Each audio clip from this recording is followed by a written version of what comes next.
hear me, Prabhu? Yes.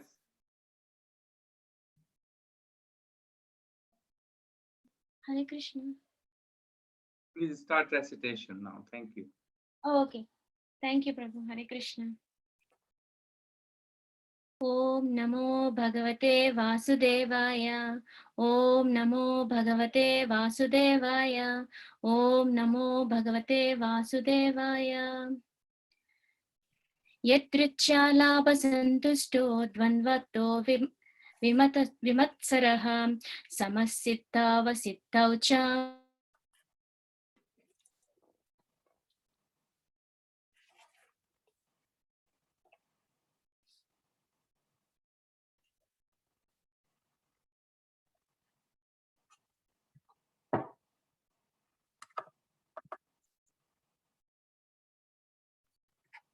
Hare Krishna Prabhu, sorry, for some reason I was logged out. Oh, sorry about that. Yeah. Okay, English translation. Thank you.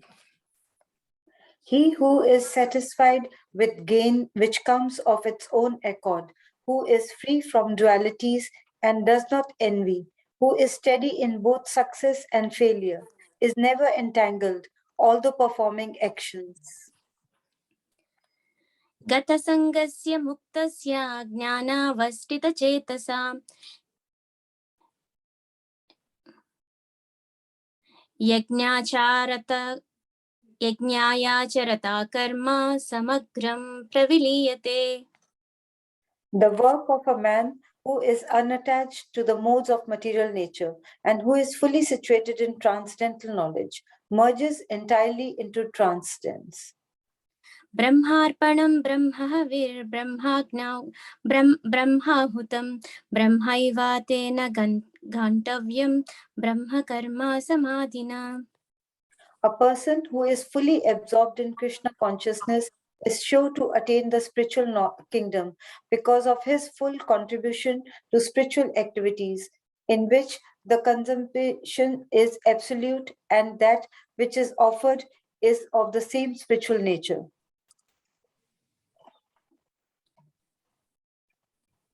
Daivam 25th Prabhu. It's 25th. Daivam eva pare yajñam yoginah paryupasate brahmajñau apare yajñam yajñenaiva upajihvati. Some yogis perfectly worship the demigods by offering different sacrifices to them, and some offer sacrifices in the fire of the Supreme Brahman. Strotraadinindriyanyanye samyamagnisu juhvati shabdanin vishayananya juhvati. Some, the unadulterated brahmacharis, sacrifice the hearing process and the senses in the fire of mental control, and others, the regulated householders, sacrifices the objects of senses in the fire of the senses. Sarvani indriyani karmani प्राणकर्माणि चापरे आत्मसंयम योज्ञानौ जुह्वति ज्ञानदीपिते.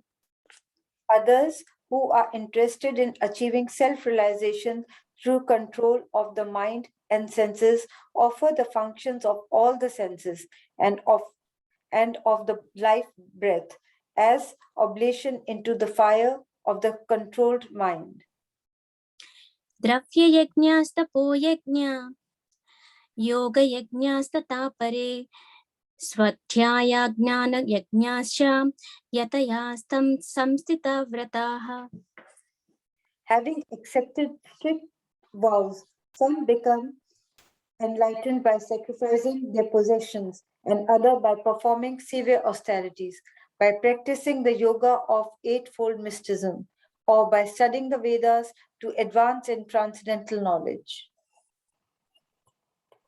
अपाने जुह्वति प्राणं प्राणे पानं तथा परे प्राणापानगतिरुद्ध्वा प्राणायामपरायणाम् अपरे नित्या चित्तहाराः प्राणं प्राणेषु जुह्वति.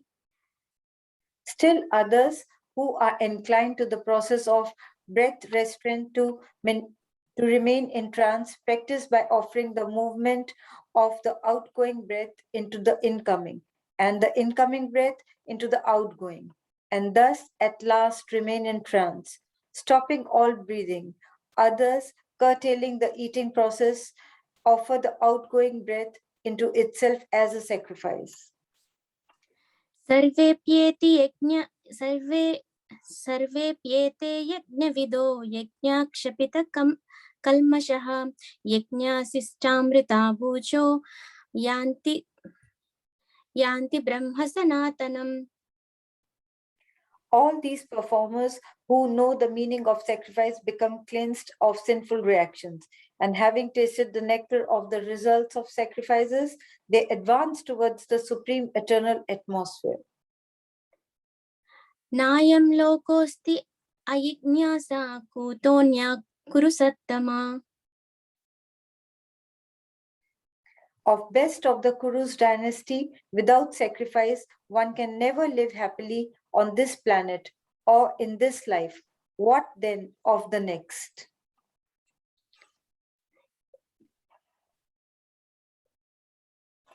एवं बहुविधा यज्ञा वितता ब्रह्मणो मुखे कर्मजान् विद्धि तान् सर्वान् एवं ज्ञात्वा विमोक्ष्यसे.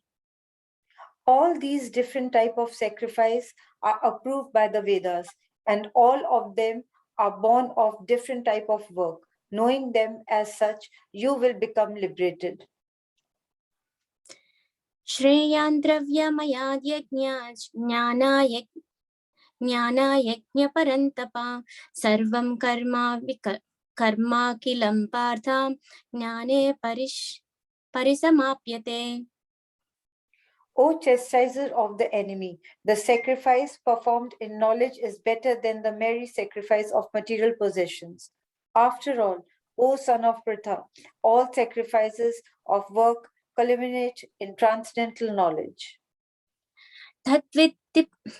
तद्विद्धि प्रणिपातेन परिप्रश्नेन सेवया उपदेक्ष्यन्ति ते ज्ञानं ज्ञानस्तत्त्वदर्शिनः. Just try to learn the truth by approaching a spiritual master. Inquire from him submissively and render service unto him. The self-realized soul can impart knowledge unto you because they have seen the truth. यज्ञात्वा न पुनर्मोहं एवं यस्यासि पाण्डव येन भूतानि येस्यानि द्रक्ष्यासि अतो मयि. Having obtained real knowledge from a self-realized soul, you will never fall again into such illusion. For by this knowledge, you will see that all living beings are but part of the Supreme, or in other words, that they are mine. अपि चेद् असि पापेभ्यः सर्वेभ्यः पापकृत्तमः सर्वं ज्ञानप्लवेनैव वृजनं सन्तरिष्यसि. Even if you are considered to be the most sinful of all sinners, when you are situated in the boat of transcendental knowledge, you will be able to cross over the ocean of miseries. एतैदांसि समिद्धोऽग्निर्ब्रह्मस्तत्कुरुतेऽर्जुन ज्ञानग्नि सर्वकर्माणि भस्मसात् कुरुते तथा. As a blazing fire turns firewood to ashes, O Arjuna, so does the fire of knowledge burn to ashes all reactions to material activities. नाहि ज्ञानेन सदृशं पवित्रं इह विद्यते तत्स्वयं योगसंसिद्धं कालेनात्मानि विन्दति. In this world, there is nothing so sublime and pure as transcendental knowledge. Such knowledge is the mature fruit of all mysticism, and one who has become accomplished in the practice of devotional service enjoy this knowledge within himself in due course of time. श्रद्धवाल्लभते ज्ञानं तत्परः संयतेन्द्रिया ज्ञानं लब्ध्वा परं सन्तिम् अचिरेन्दे गच्छति. A faithful man who is dedicated to transcendental knowledge and who subdues his senses is eligible to achieve such knowledge, and having achieved it, he quickly attained the supreme spiritual peace. अज्ञांश्च संयात्मा विनश्यति नायं लोकोऽस्ति न परो न सुखं संशयात्मना. But ignorant and faithless persons who doubt the revealed scriptures do not attain God consciousness. They fall down. For the doubting soul, there is happiness neither in this world nor in the next. योगसंन्यासश्च कर्माणं ज्ञानं संचिन्न संशयम् आत्मवन्तं न कर्माणि निबद्धन्ति Dhananjaya. One who acts in devotional service, renouncing the fruits of his actions, and whose doubts have been destroyed by transcendental knowledge, is situated factually in the self. Thus, he is not bound by the reactions of work, O conqueror of riches. तस्माद् अज्ञानसम्भूतं हृस्तं ज्ञानासिनात्मनः चित्वैनं संशयं योगम् अस्तितो तिष्ठ Bharat. Therefore, the doubts which have arisen in your heart out of ignorance should be slashed by the weapon of knowledge. Armed with yoga, O Bharata, stand and fight. Hare Krishna. Hare Krishna. Hare Krishna. Hema Mataji, Shabani Mataji, thank you very, very much for your wonderful recitation.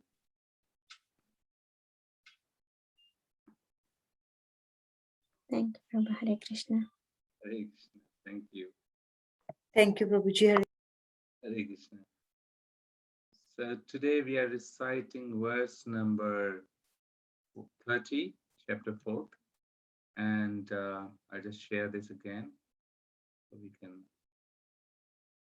go through the verse and the translation and purport.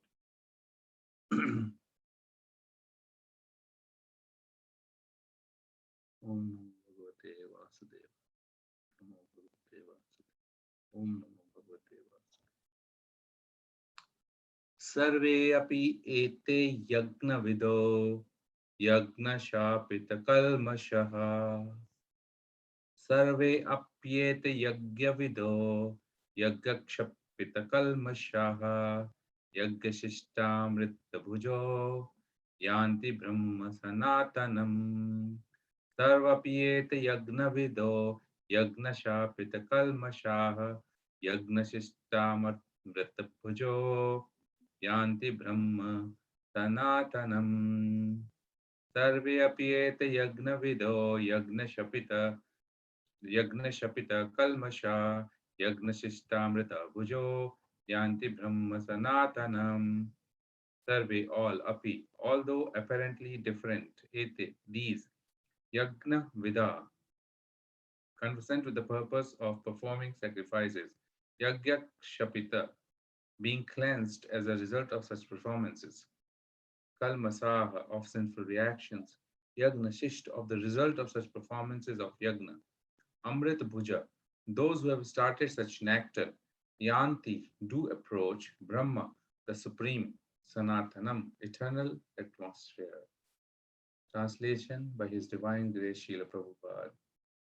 All these performers who know the meaning of sacrifice become cleansed of sinful reactions, and having tasted the nectar of the results of sacrifices, they advance towards the supreme eternal atmosphere. Purport: from the foregoing explanation of different types of sacrifice, namely sacrifices of one's possessions, the study of the Vedas, of philosophical doctrines, and performance of the yoga system, it is found that the common aim of all is to control The sense gratification is the root cause of material existence. Therefore, unless and until one is situated on a platform apart from sense gratification, there is no chance of being elevated to the eternal platform of full knowledge, full bliss, and full life. This platform is in the eternal atmosphere, or Brahman atmosphere. All the above mentioned sacrifices help one to become cleansed of the sinful reactions of material existence. By this advancement in life, not only does one become happy and opulent in this life, but also at the end, he enters into the eternal kingdom of God, either merging into the impersonal Brahman or associating with the Supreme Personality of Godhead, Krishna. Sarve apiyete yagna vido yagya kashyapita kalmashaha yagya shishtamrita bhujo yanti brahma sanatanam.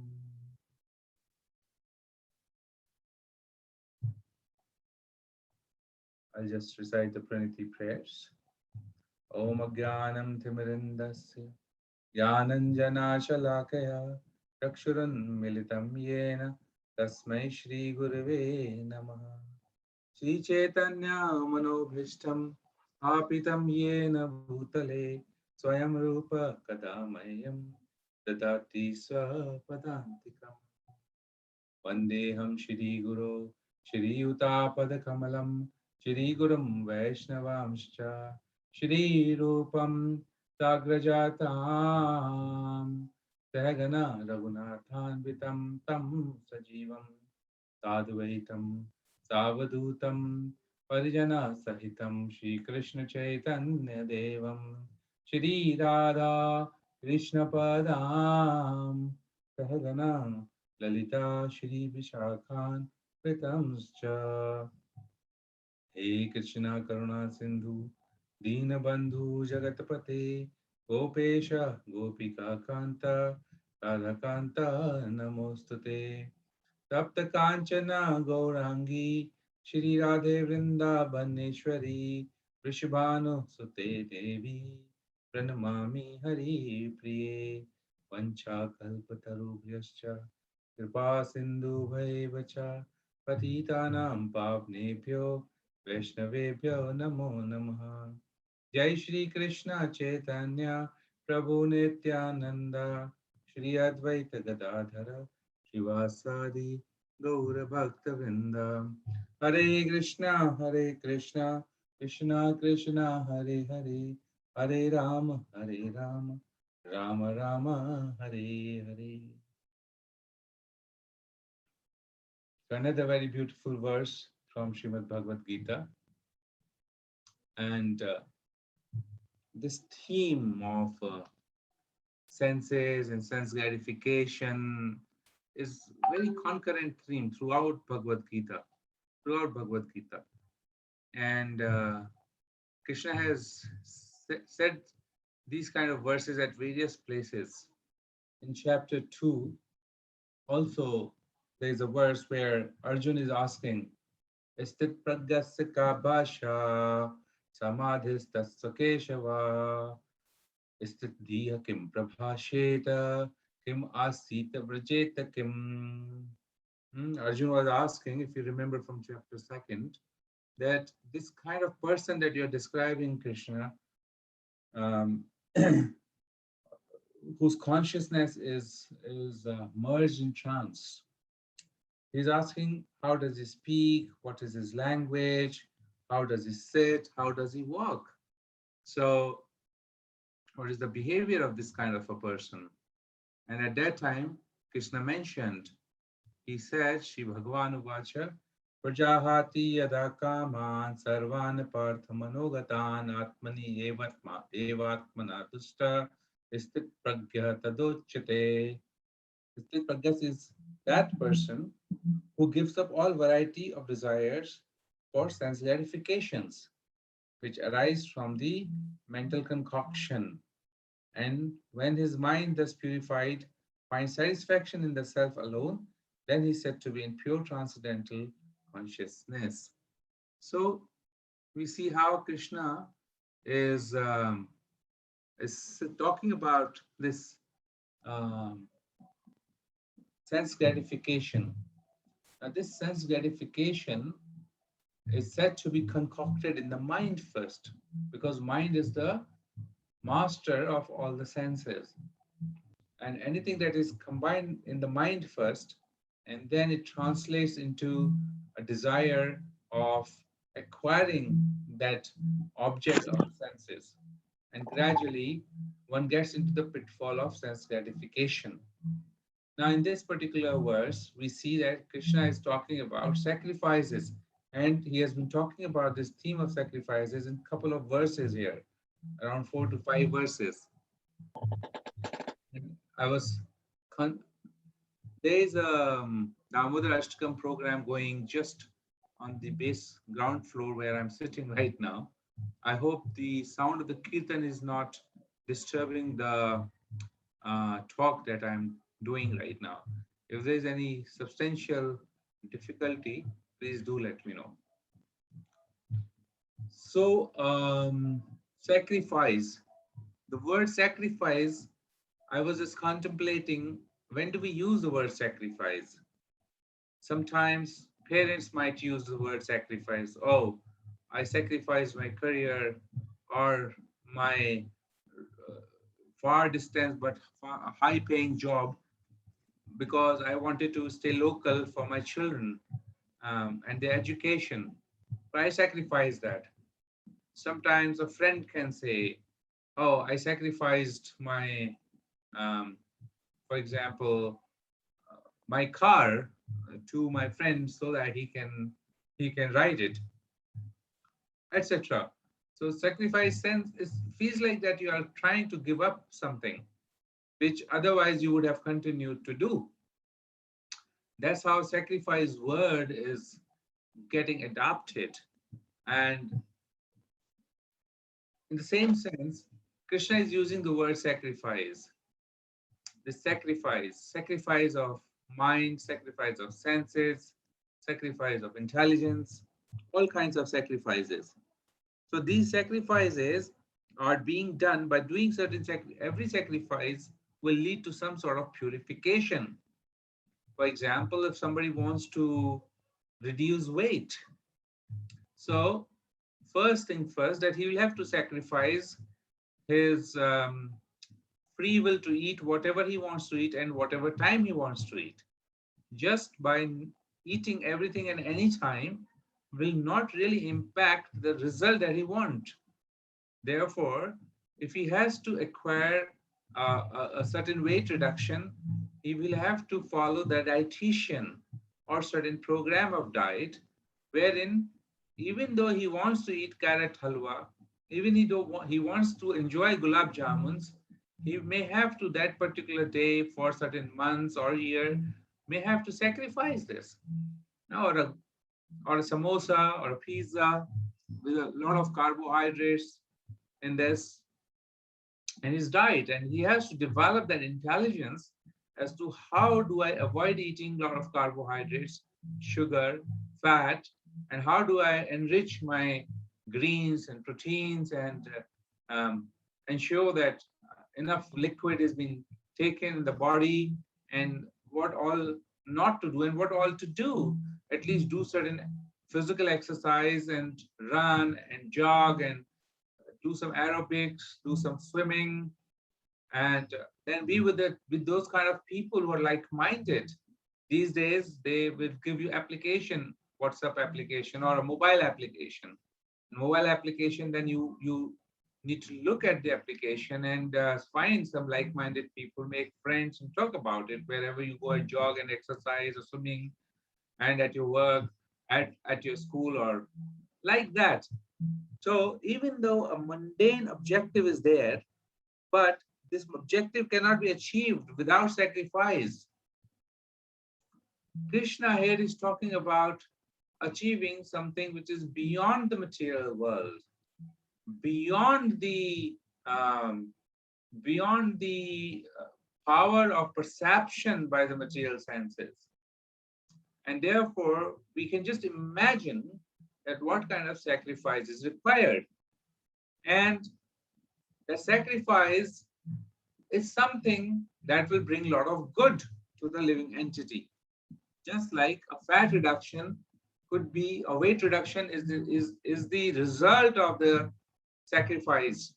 Similarly, the realization that I am a spirit soul and I'm part and parcel of God, and my enjoyment does not come through these material senses, which are just running after the temporary objects or temporary sense gratification or temporary results, which the activities in itself and the desires in itself, as well as the objects in itself, they're all created by the modes of material nature. So the idea of sense gratification is very limiting. Krishna explains that one who is able to withdraw his senses from the sense objects, as the analogy he gave is as the tortoise draws the limbs within the shell, that person is firmly fixed in perfect consciousness. In chapter 2, again, in the series of verses from verse 54, where Arjuna asked that what is that kind of a person whose consciousness is fixed in transcendence, Krishna is explaining a series of verses saying that such a person who can withdraw his senses, and just like a tortoise draws his limbs within the shell, just like another analogy given by Srila Prabhupada in one of the purports is just like a snake charmer. A snake charmer knows how to control his snakes. And mostly they take out the poison teeth out of the snake. And then they train them to be in their command all the time.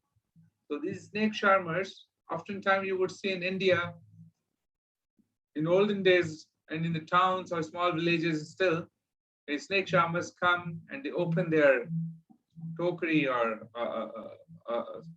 a lidded container made of wood, and then the snakes come out and they go all over the body of snake charmer, and they don't bite him, and then they go back into the container. Similarly, a person who has control over his senses will not let them loose, knowing that it will lead to a very difficult or a very temporary result, a difficult situation or a temporary result. So this is a warning that Krishna has given in Bhagavad Gita, that don't take the senses very lightly. These senses are actually driving us crazy, and the best and biggest, the worst and the biggest sense or enemy could be mind if he is not your friend. And Krishna is warned. He's warned that the senses are actually so strong, and he told Arjuna that they forcibly can carry away the intelligence of the mind, even of a man whose discrimination, who is always endeavoring to control them, who is a man of discrimination, one who has the understanding of the right and wrong. Still, he will end up doing something wrong, because he will come into the control of the senses, because senses will forcibly carry away the mind of that person, because mind is something that is governing the activities and actions. So in this way, Krishna is warning that whatever sacrifices we need to do, because it's established that sacrifice you will have to do. Without doing any sacrifice, you will not achieve any result. Even to go to get some money, we have to sacrifice our time. We have to sacrifice our activities. We have to sacrifice our free will and do things that we have to do for somebody who is going to pay us. Or sometimes when we are in business, then we have to do things for our customers, and then we get some money. So any activity is defined as sacrifice, which is being done in this material world. Now, sacrifice can be done for myself, for my own material sense gratification. That is one type of sacrifice. But then there are other type of sacrifices where also I'm going to worship those powerful personalities like demigods, I'll worship them so that I can get results or material results so that I can enjoy that, enjoy them with my senses. So that's another type of sacrifice. So there's so many kinds of sacrifices that Krishna has described. But Krishna has said that any sacrifice which is done without faith in the Supreme. In chapter 17, verse number 28, Krishna has said, Ashadaya hutam dattam tapas taptam kritam chayat asad iti uchyate partha nacha tat vrityana no iha. Anything done as sacrifice, charity, or penance without faith in the Supreme, O son of Pratha, is impermanent. It is called asat and is useless both in this life and the next. So Krishna is actually very clear, and he's explaining in a very beautiful manner that how one has to not go after a sacrifice which is impermanent, because sacrifice you will have to do. All the sacrifices must result in certain, must give you certain results. But then we have to be smart and understand whether these results are going to be permanent or they are going to be temporary. And that which can give us permanent results is recommended. Now, in that path of getting permanent results, there are also multiple things that Krishna is explaining here. Multiple things. So let me just check.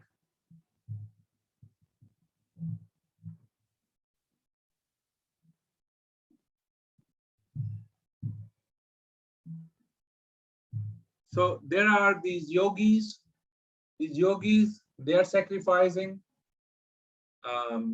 There's and there are these they're trying to they're sacrificing their breath, as is said.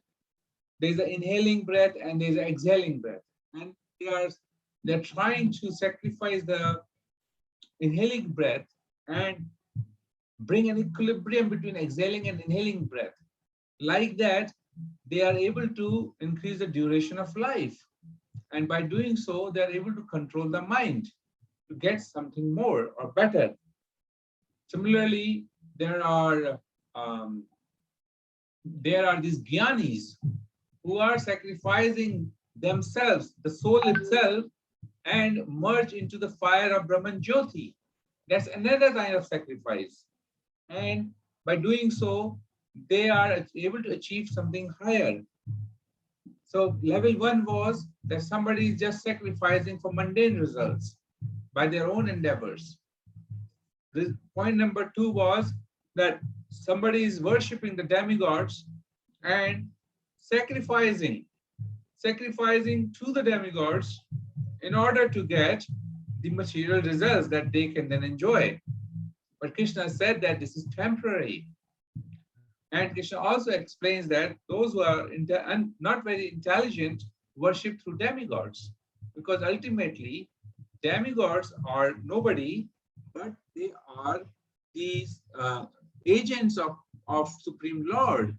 And such people believe in multiple, they are believers of multiple Ishwaras. They believe that there are so many controllers.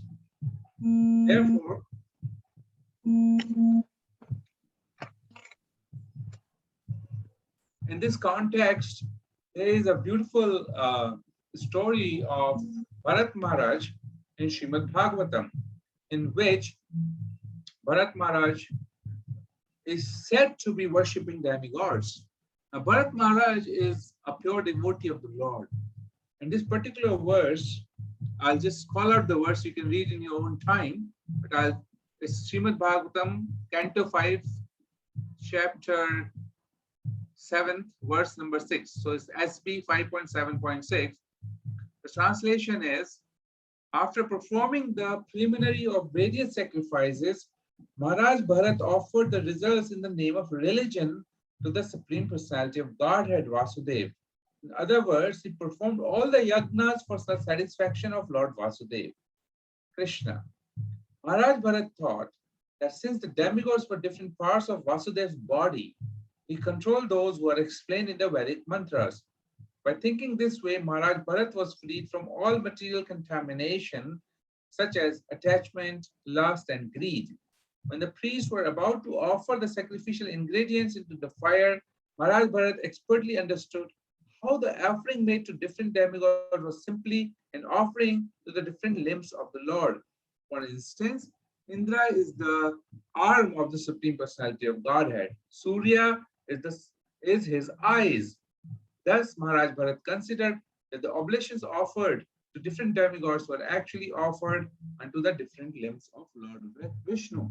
Now, in this purport, Srila Prabhupada very nicely explains that all these demigods are satisfied when they're like leaves of a tree. When you water the roots of the tree, then it's but obvious that all the plants, all the leaves of that particular tree will also be satisfied because ultimately the water reaches to them. So Krishna is saying that it's him who is sanctioning the powers to the demigods so that they are able to give uh, the results of the sacrifices that less intelligent people get by worshipping the subordinates or demigods. These demigods, Indra, Chandra, Surya, Vayu, etc. But does it mean that one should not worship them at all? Or does it mean that one should not respect them at all, at least? So, if one is inclined to worship, he can worship demigods like Bharat Maharaj. He can worship demigods by thinking them as a limb of the Supreme Lord and with the intention inside their heart to please the Supreme Lord. And that's one way this Bharat Maharaj was worshipping. So he was worshipping, let's say, the sun god. He's saying, I'm worshipping the eyes of the Lord. And that way he was satisfying the Supreme Lord. Because it's ultimately Supreme Lord's departments, various departmental arrangements are made to transfer the water. Vayudev is there, to distribution of water. Indradev is there, dry up the water.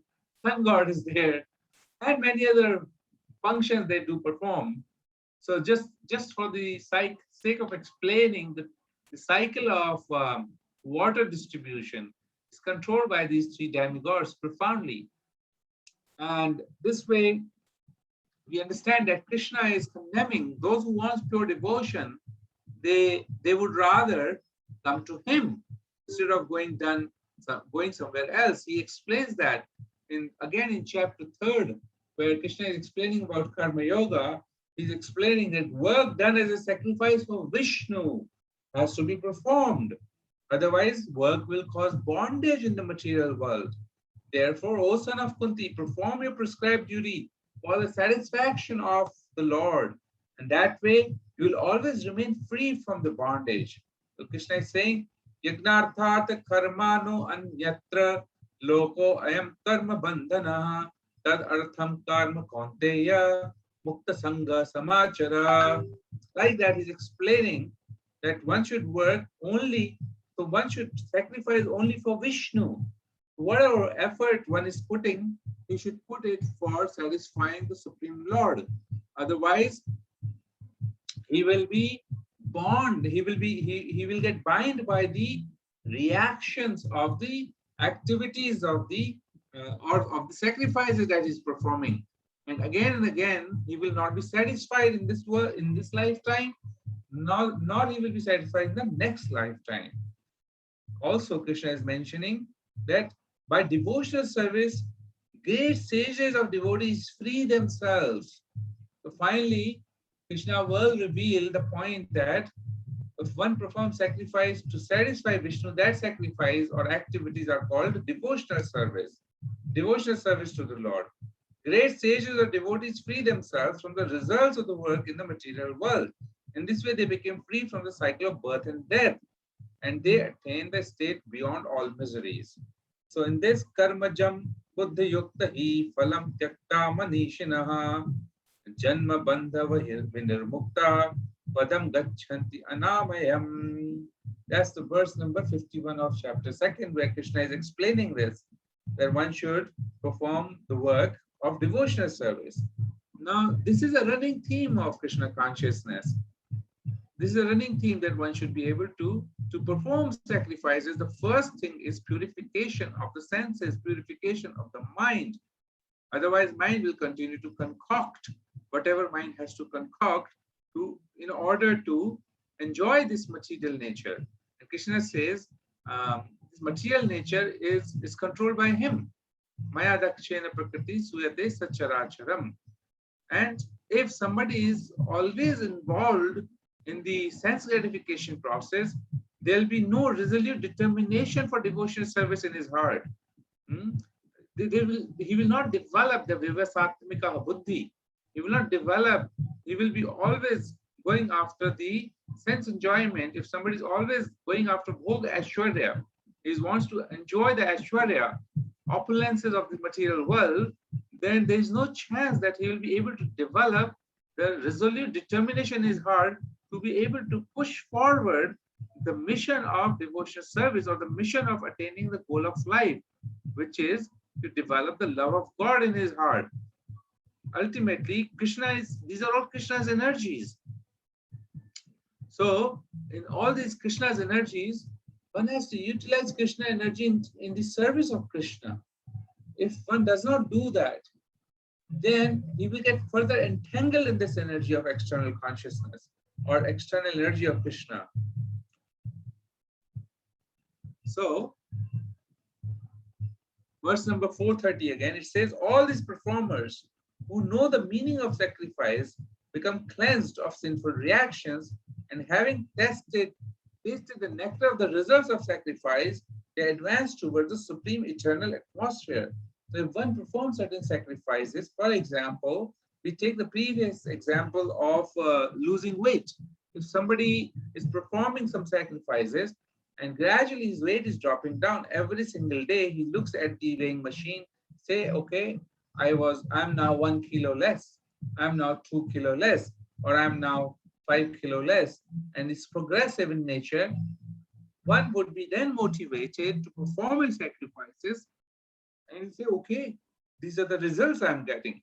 Similarly, Krishna is telling here that one having tasted the nectar of the result of sacrifices. So what happens when we sacrifice for a spiritual goal, a spiritual purpose? You are enlightened within and you become self-satisfied. First of all, you move from material mode of passion and ignorance to mode of goodness, which is self-eliminating, it is eliminating all the senses, and it is also self-satisfying. So one withdraws from the activities of sense gratification in mode of goodness, because one is not driven by the desire to enjoy the results. One is driven by the desire to perform his occupational duty and nothing more. So by doing such sacrifices, one is bound to become very peaceful, very happy within, and then one can decide what is the goal of life for him is, whether I should merge in Brahman, which is not so recommended because it is like a suicide for oneself. It is like sacrificing yourself in the fire and finishing yourself and merging to the Lord. Or one can decide, okay, I want to be with in association of the Lord. And there are so many muktis are there. Sayujya mukti we just discussed. There's Salokya mukti, we get to live with the Lord in his own abode.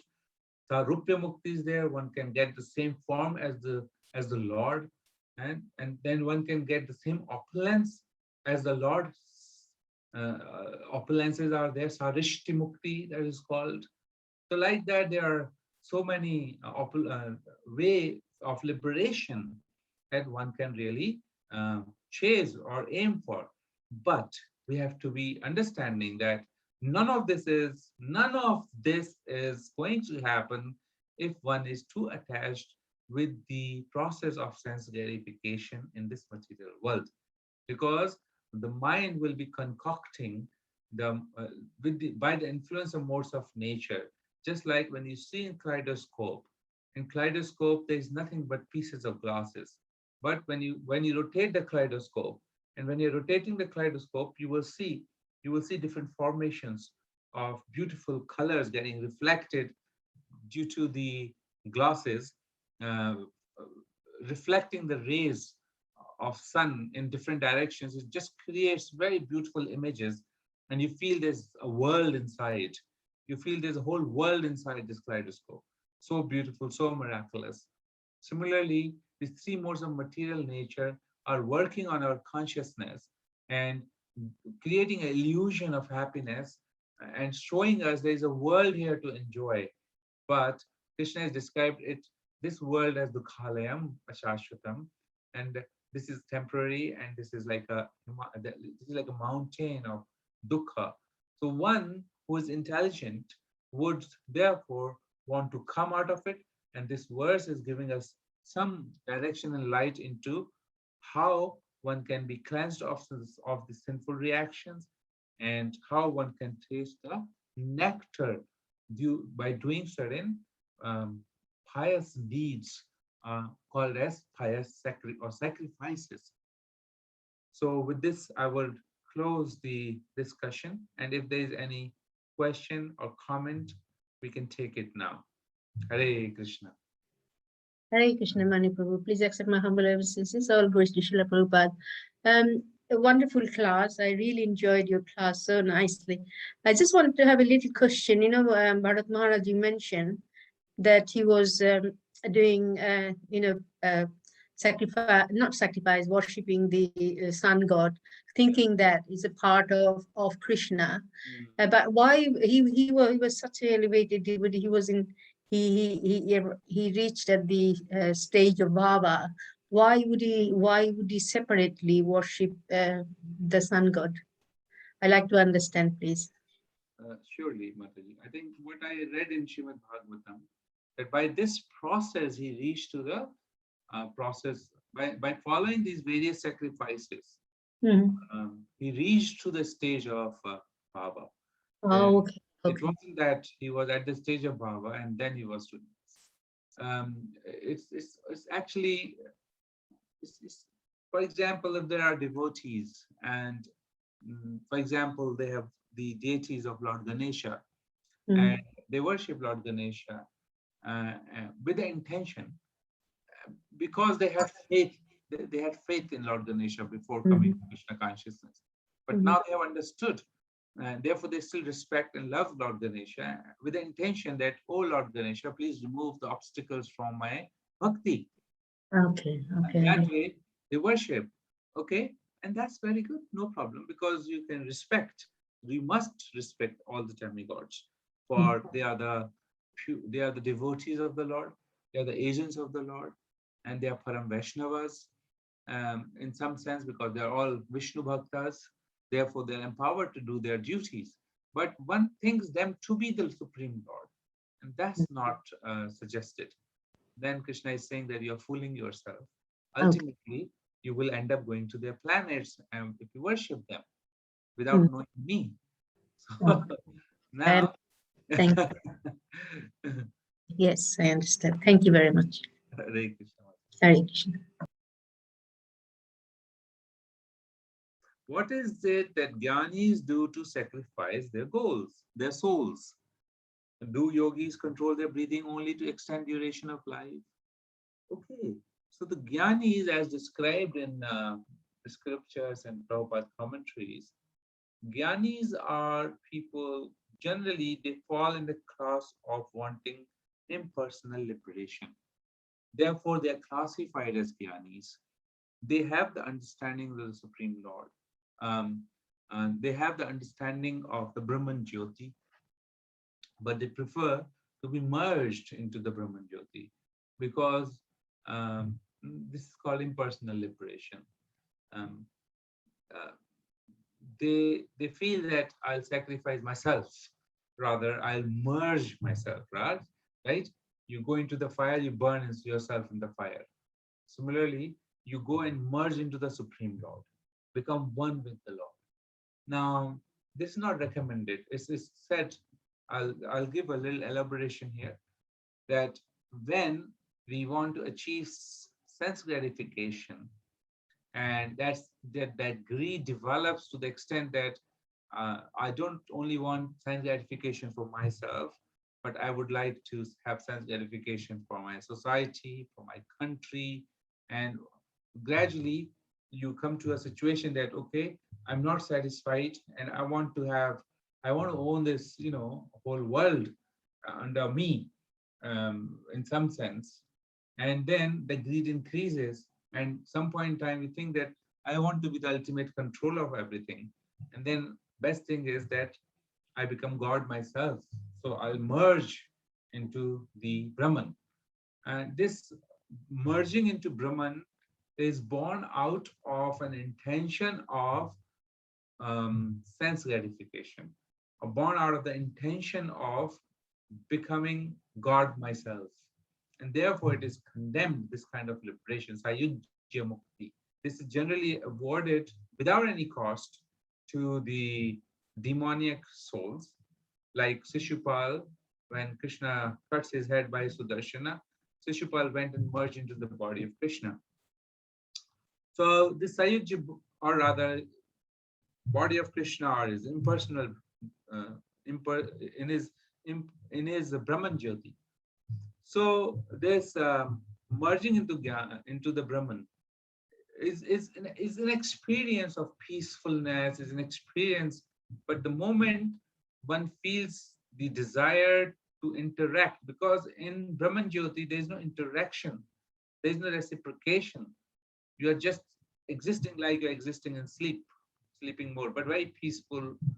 That existence can be eternal, very, very long.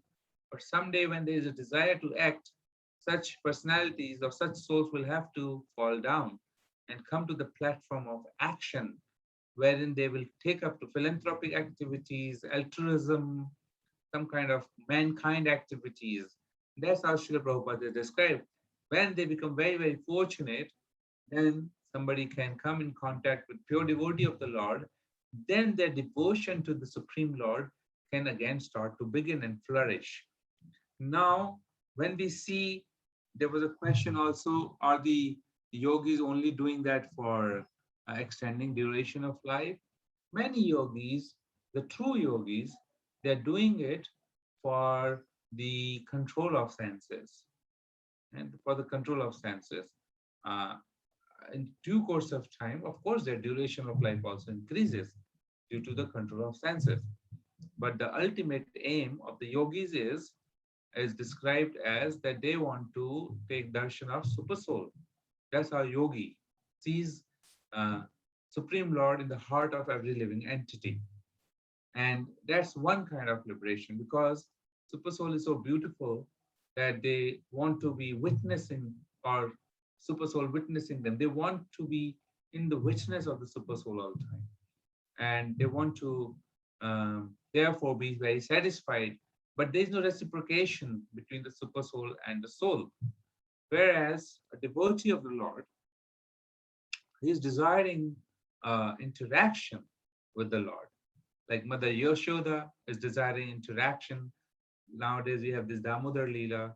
They're having beautiful, beautiful, beautiful pastimes. And Satyavrat Muni is writing that I'm drowning in the ocean of ecstasies just by hearing about these pastimes. Now one can imagine who was going through these pastimes, what kind of transcendent emotions and happiness is going through. It is explained the happiness of liberation stands to be like one drop in the ocean of the happiness of being a devotee of the Lord. So this is the answer to, I think, Santosh Prabhu. Sorry. Okay, I can't see the name here, but it says from iPhone to everyone. I hope I have tried my best to give some explanation there. If there is any more comment, you can write in the chat, I can clarify. Surabhi Mataji to everyone. Thank you for the session with practical examples like weight loss. You mentioned suicide if people join the Brahman light. On the topic of suicide in the society, people who commit suicide, is that a sacrifice or escapism? And where do these souls go according to Bhagavad Gita? Okay, so that's called spiritual suicide. When somebody merges with the Lord, I love you so much that I'll kill myself, Why? Because then love means that there's a reciprocation. Love happens between two people. And there's a lover and there's a being loved, beloved. And then there are some reciprocations.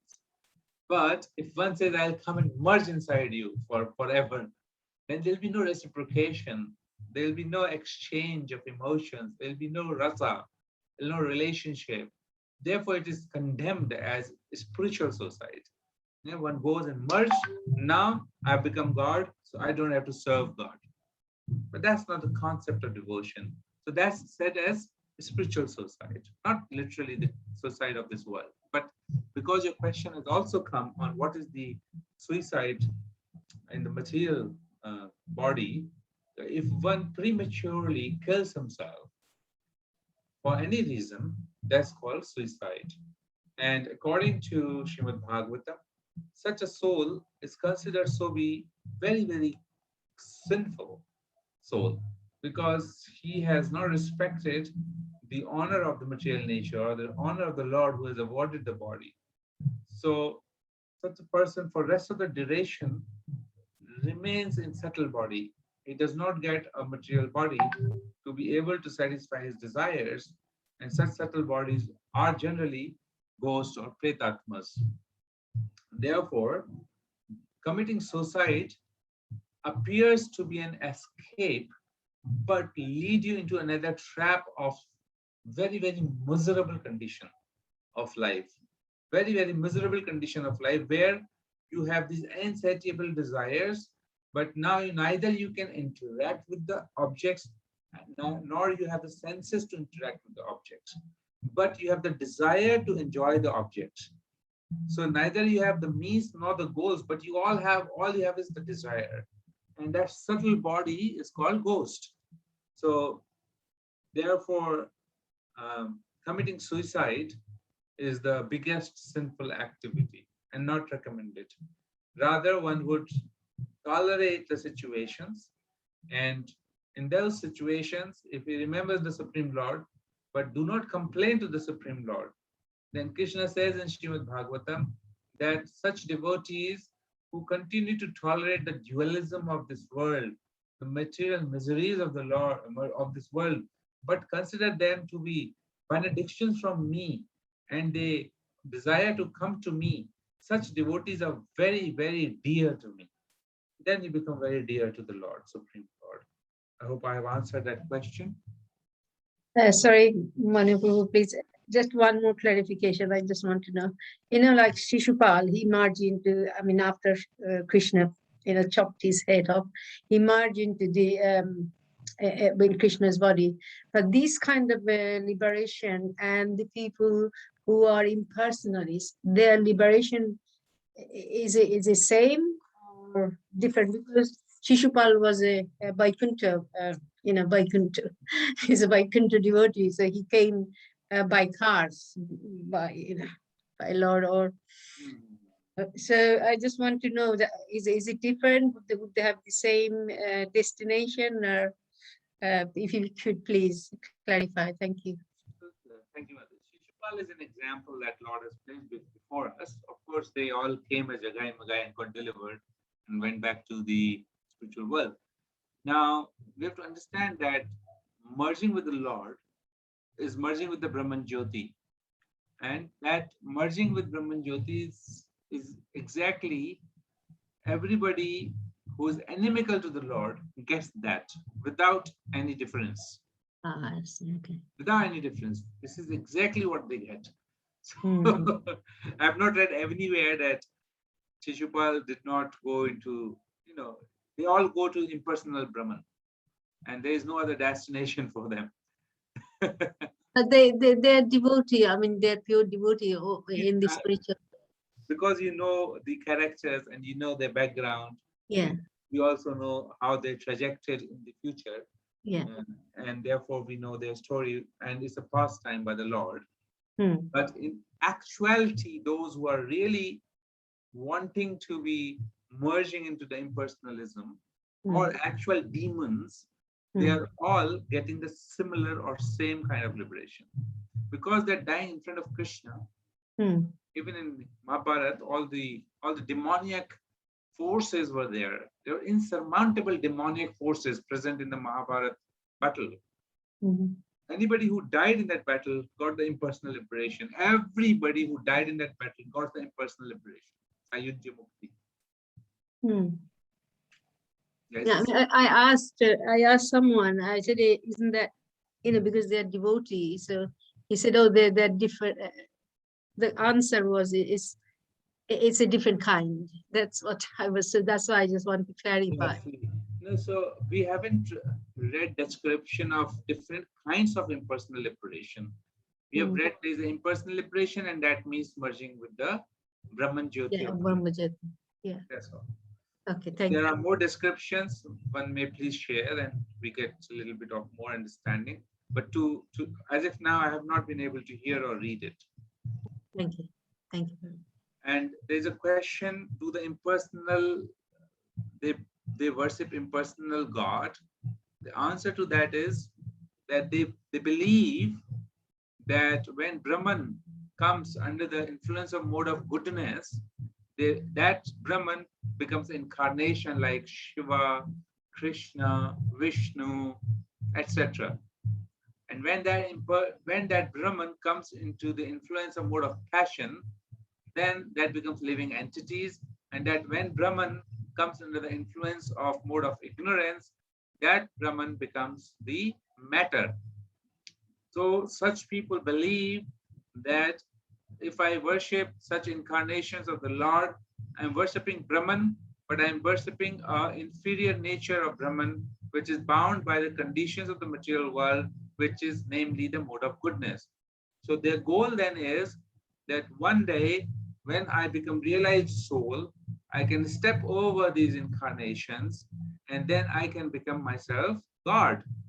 And therefore, they feel that I'll worship these forms. So you will find many impersonalists, they go to all the temples and they worship the Lord and the deities, but with understanding that once I become realized, I don't need these deity forms of anybody, and then I can become merged with the impersonal Lord, which is the Brahman Jyoti. That's what they do. Okay. I thank you for a new term, spiritual suicide. Thank you for the information regarding ghosts. Are ghosts real? So it's very easy to understand that Krishna says, Yanti devan vrita devan pitrani yanti pitrata bhutani yanti bhuteja yadya jivapi no apimam. Those who worship devatas, they will go to demigod planet. Those who worship Pitras, they will go to Pitralok planets. Those who worship host will go to the planet of ghosts. And those who worship me will come straight to me. When Krishna is explaining this, it definitely means that ghosts exist. And not only that ghosts exist, there is a whole locality where they all live. So is it real? The answer, according to scriptures and Krishna, is yes, they are definitely real. And that is explained very clearly. Such souls are very, very sinful. Suicide is one case, but otherwise, if they are very, very sinful, material nature does not award them any body till such time that they have suffered the reactions of their sinful activities. Thereafter, they are given bodies. And such time that they don't get the material body made of these 5 elements of earth, fire, air, ether, they live in their subtle bodies, which is mind, intelligence, and false ego. The soul trapped in mind, intelligence, false ego, without any material form, is a ghostly body. Okay, thank you so much. So the people who are who have done some really bad crimes and all that, they also are ghosts after they die, or only people who commit suicide?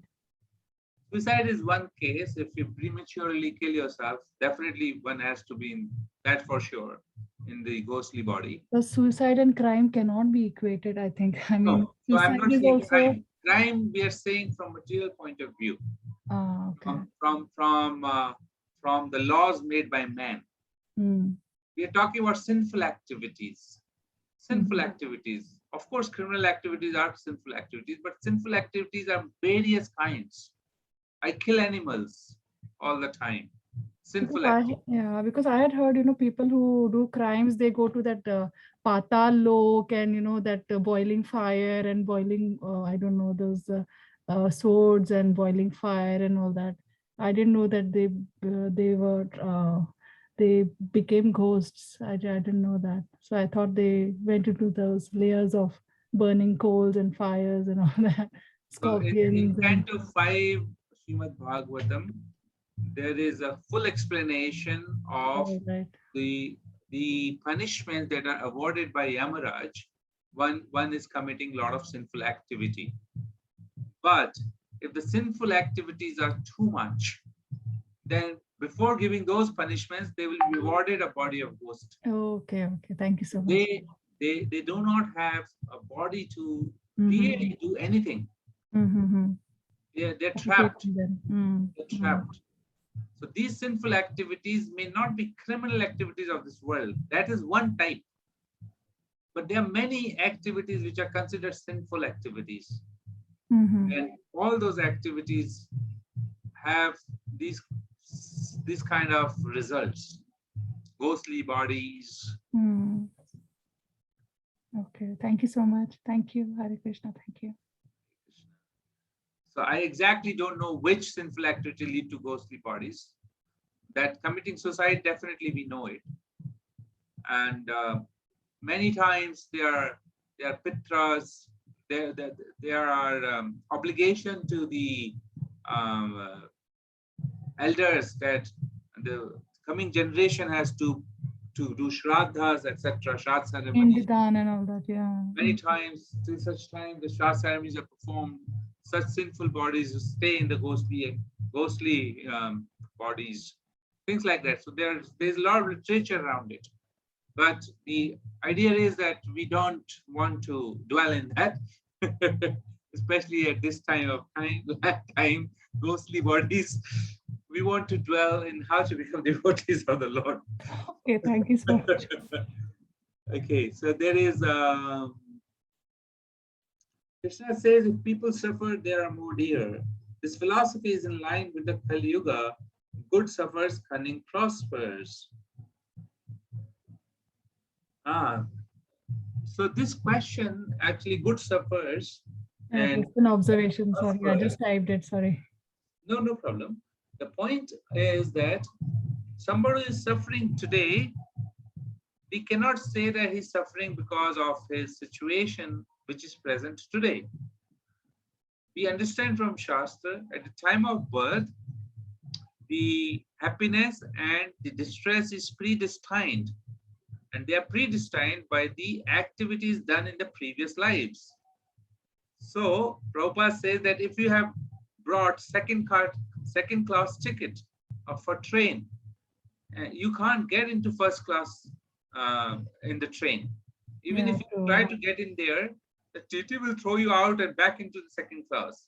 True. Because the proof of the pudding is that everybody's putting same amount of effort many times. Everybody's going to the same office, but some people are just meant to suffer. Yeah. Somebody is getting huge salary and somebody is getting little salary. Not meant to suffer. The idea is, yes, that's one point, but the idea is that the suffering is coming because of the impious activities done in the past, and the happiness is coming because of the pious activities. The pious activities translates into happiness, and the impious activities translates into distress or suffering. So if I am suffering too much, for example, somebody has taken a very bad form, means they look very ugly. Somebody who does not get proper education, somebody who is living utterly poor life all his life, somebody who's going to hospitals and going to the court cases, Shastras explain, Srila Prabhupada has explained that such people have committed certain sinful activities, and because of that, they are getting these things as a reaction now.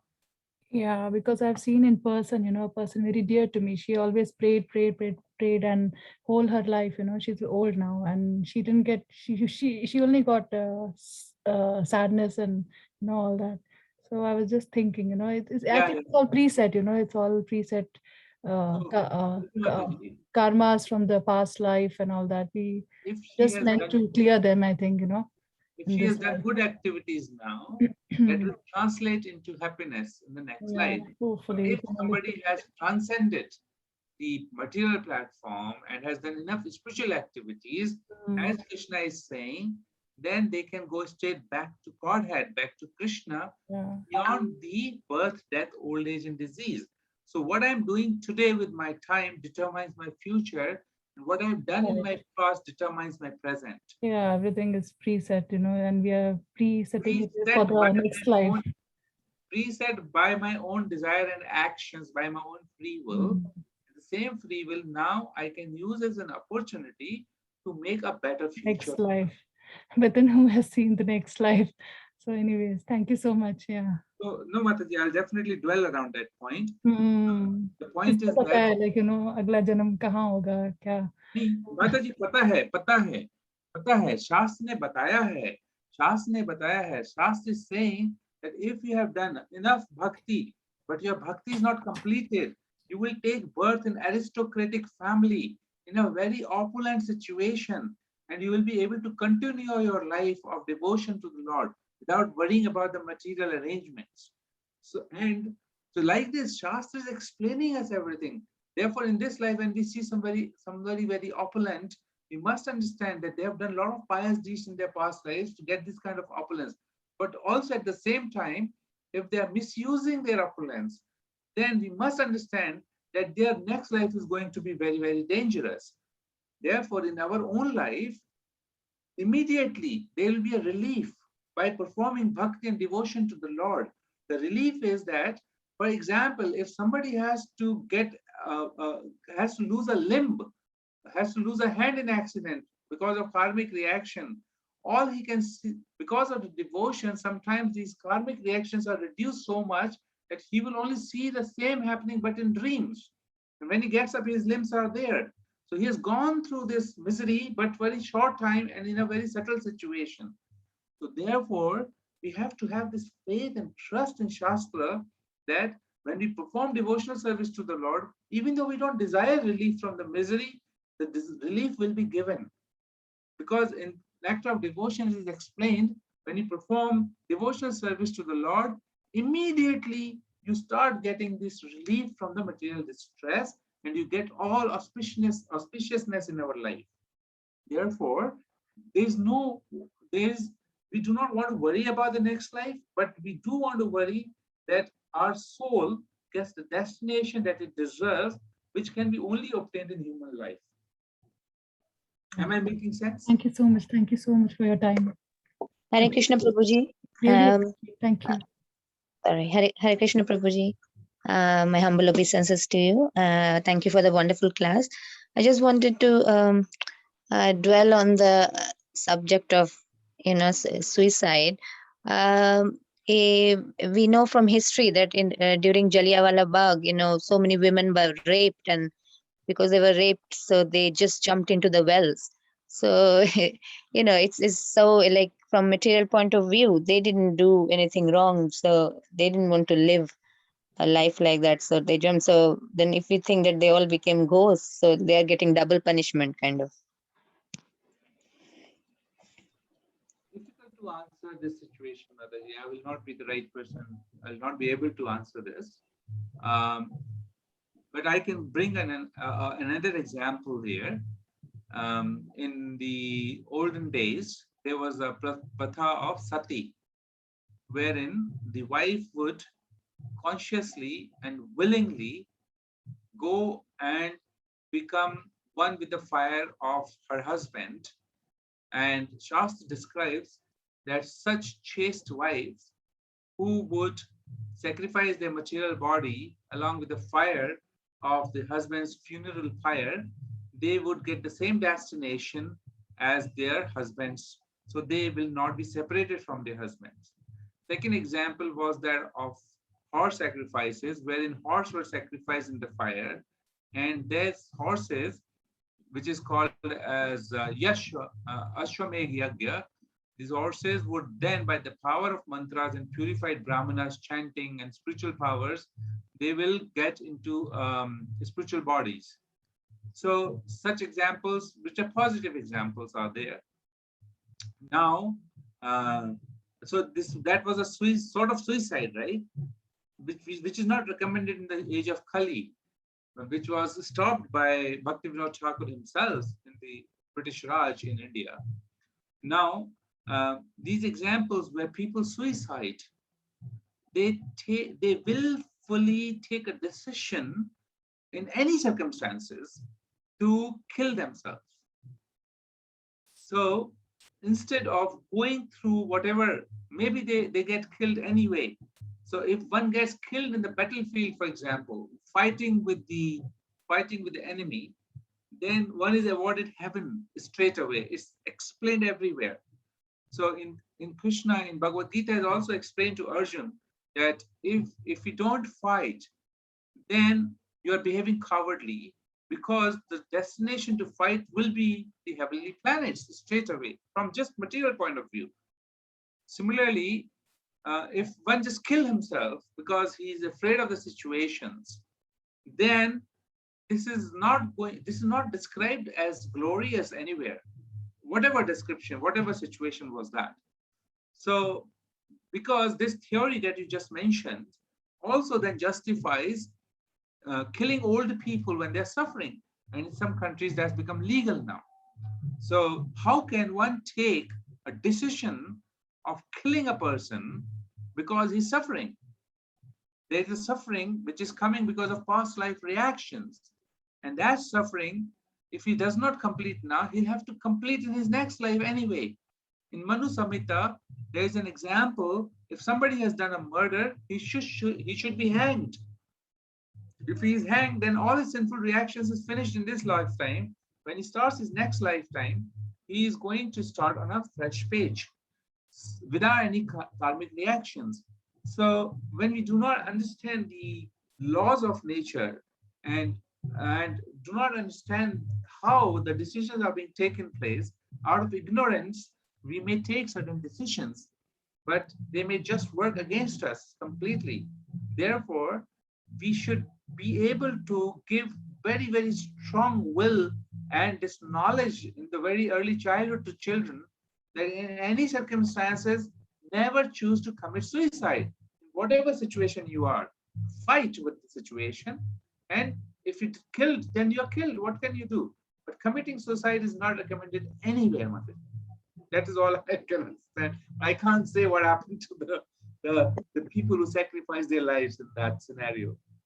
Okay, thank you, Prabhuji. Thank you. But I think it's very difficult for in the modern world with all the laws. The lawyers, the judges, they have to kind of they can't see the law of karma. They can't see the past life and the future life. So they have to kind of make decisions according to that. So yeah, in modern times, it's all very difficult to. But the laws of God continue. So those who are devotees of the Lord, they continue to follow the law of God. And for example, we don't eat grains on the days of Ekadashi. This because Lord has explained to us that if you eat grains, then sinful personality is sitting in the grains, and you will get these desires to commit sinful activities. So those who are in knowledge, for example, it is not recommended in Shastra that you see any other woman as the object of your senses, but your wife. Rather, you see every other woman as your mother. So if one gets that divine understanding, at least that person will be saved from the laws of nature, you see. And stealing somebody's money, because then you have to repay in the next life, multiply by thousands and thousands of times. So what is the point of doing that? So if these understandings, there are laws of nature, it will give us a better understanding of how to live in this world. And therefore, we will not have to face such kind of situations. So at least those who are devotees, those who understand scriptures, they will continue to behave dharmam tu sakshat bhagvat pranito. Whatever Lord has said becomes your dharma, becomes your law of activities. Thank you, Prabhuji. Hare Krishna. Right. Okay, I think I'll have to skip some of the questions I'm still seeing on the chat. We had Damodashkam prayers, but the time was around 8:45. But if the devotees are here to sing the Damodar Ashkam prayer, I will say please let's do that. Hare Krishna Prabhuji. Yes, it's Jayashree Mataji who is singing the Damodar Ashtakam, and Pramod Prabhuji is doing the translation. Thank you, Prabhuji. I'm really sorry we have jumped the time limit, but I think there were some interesting discussions that came about in the chat today. So, Hare Krishna. Hare Krishna. Namam Vishwaram Sachit Anandarupam Lasat Kundalam Gokule Prajamanam Yashoda Piyolukala Tavamanam Param Rishtam Atyantato Tritya Gopya Rudam Tamu Netra Yukmam Rijantam Karamboja Yukmena Satankanetram Musvasakam Patire Kankakanta Stita Krevam Damodara Bhaktipatam Iti Triksalilapir Ananda Kunde Swakosham Nimajantam Akyapayantam Tatiyeshitagneshu Bhakte Chitatvam Puna Prematastam Shata Priti Vande Param Deva Moksham Na Mokshavatimba Nachanyam Praneham Paresharapiha Idam Teva Purnata Gopalapalam Sada Memanasya Rastam Kimanye Idam Te Mukham Bocham Atyanta Nilet Pritam Kuntale Snikta Raktasya Gopya Muhuschumbitam Bimba Raktadharam Me Manasya Virastam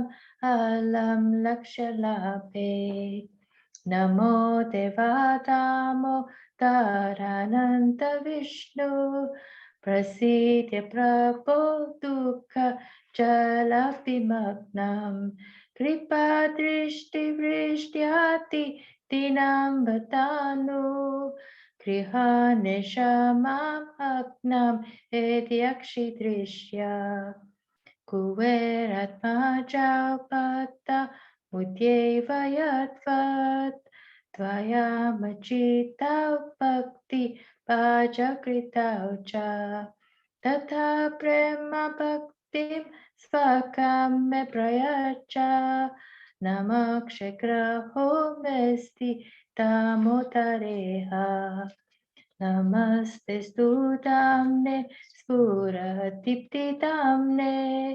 Tvatiyotarayata Vishwasya Damne Namo Radhikaye Tvatiya Priyaye Namo Nantalilaya Devaya Tubhyam Namo Radhikaye Tvatiya Priyaye Namo Nantalilaya Devaya Tubhyam Namam Vishwaram Sachit Anandarupam Lasat kundalam gokule prajamanam Yashoda piyolukala tavamanam Param Mishtam Atyanta To Trutya Gopya Hare Krishna, Krishna Krishna, Hare Hare, Hare Rama, Rama Rama, Hare Hare. Hare Krishna,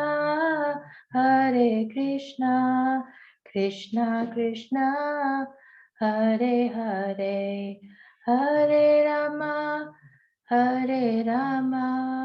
Rama Rama, Hare Hare, Hare Krishna,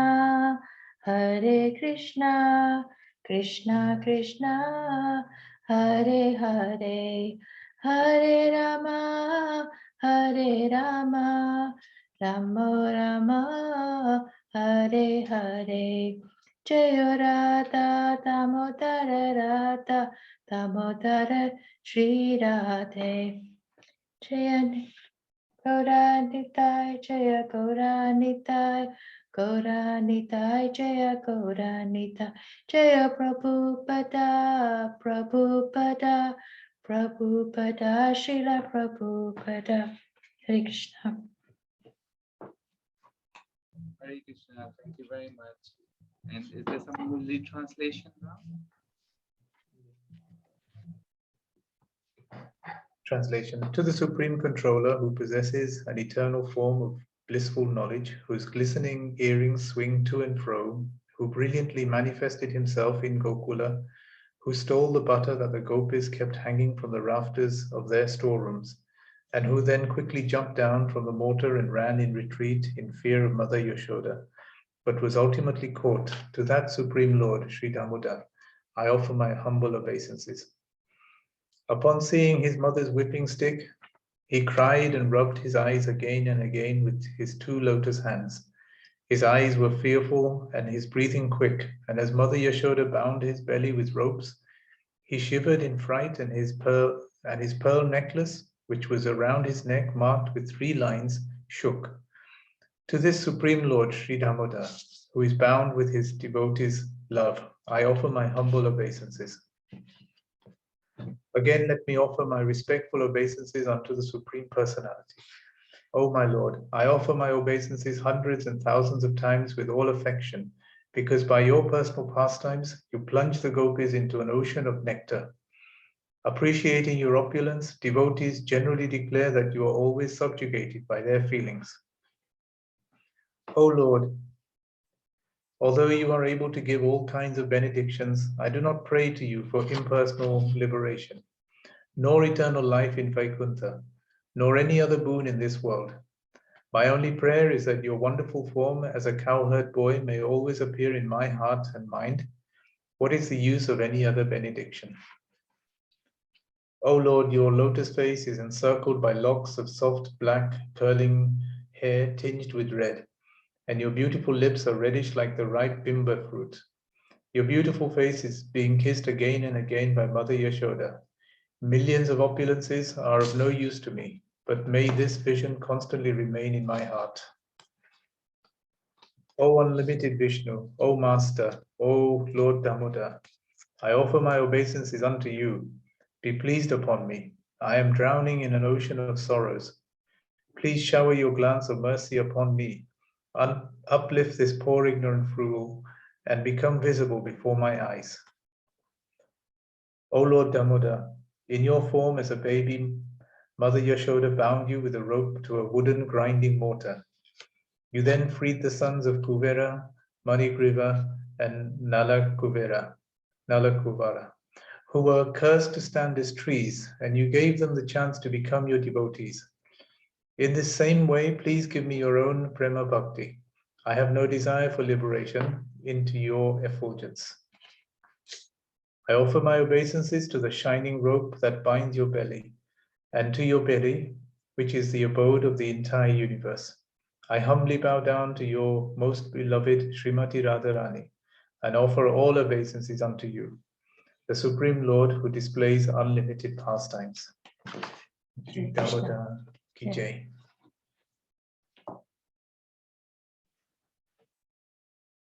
Radha Damodar भगवान की जय, Kartik month की जय। वंशकल्पतरुभ्यश्च कृपा सिन्धुभ्यश्च पतितानां पावनेभ्यो वैष्णवेभ्यो। Thank you very much for beautiful recitation, Prabhuji and Mataji. Hare Krishna. Hare Krishna, Prabhuji. Hare Krishna. Hare Krishna. Hare Krishna, Prabhuji. Krishna Prabhuji. Hare Krishna Prabhuji. Hare Krishna. Thank you so much. Thank you. Thank you, Hare Krishna. Hare Thank you, Prabhuji, for the wonderful class. Hare Krishna, Prabhu, thank you. Thank you. Hare Krishna. Hare Krishna, Hare Krishna, Hare Krishna.